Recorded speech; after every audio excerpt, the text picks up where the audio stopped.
name's Haley if you are new. And this is my partner named Holden. He's going to be here with us to making slime today, guys. The ingredients you're going to be needing is bowls, which we have two, because one is for him, one's for me. And water. This is just regular water in a Kona ice cup. Glue. Elmer's glue works the best. Flour. It's not flour. This is baking soda, guys. And it's just to make your slime non-sticky if your slime becomes sticky at the end. Detergent and detergent. This is just Gain. Both of them's Gain.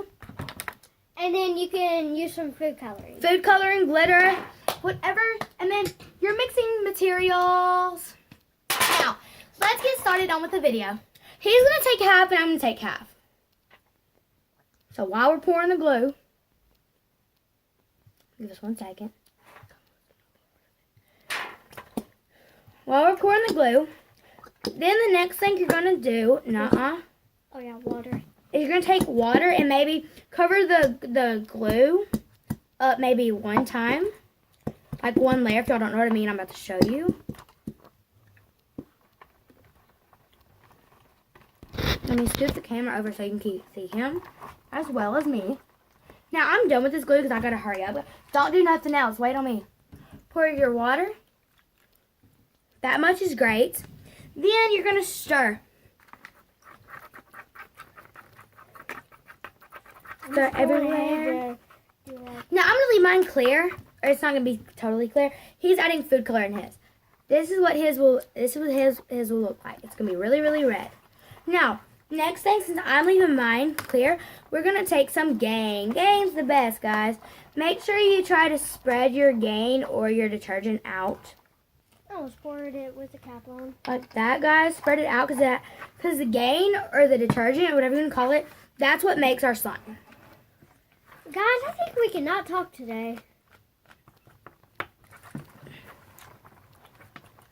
And yesterday is Friday. See how great that is?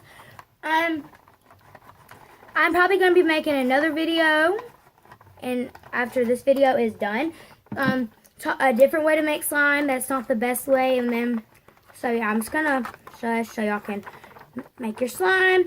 Now, 6 more minutes. What? Okay, so now you have to knit it. So mine's not that great, so can I have a little bit of the detergent, please? Thank you. That's great. That's great. Too much. Now, you don't want to pour too much. If you pour too much, it's going to make it really, really hard. So, then you got to knit it. And if it's okay if some of the detergent is left in there, but if you pour more, like a lot of detergent and not a lot of water, or a lot of water and not a lot of detergent, it's going to make it really, really soapy, guys. Try to get equal to as much as you can. I need water. It's down there. See how mine's turning really soapy? But see, we can get these fixed. So, now what you're going to need, this is where your baking soda comes in. Take about a pinch or so of baking soda and put it in there. And it makes it not as sticky, and it also helps it combine it together. Mine failed. Okay, this slime, it worked out really great. I'm really proud of this. It worked out really great, if y'all can tell. He's having a little bit of trouble with his because I think he added a little bit too much water. Add some baking soda to that, please. There we go. He's getting it back together. This slime worked out really, really great, guys. Super duper stretchy. This slime was a big success.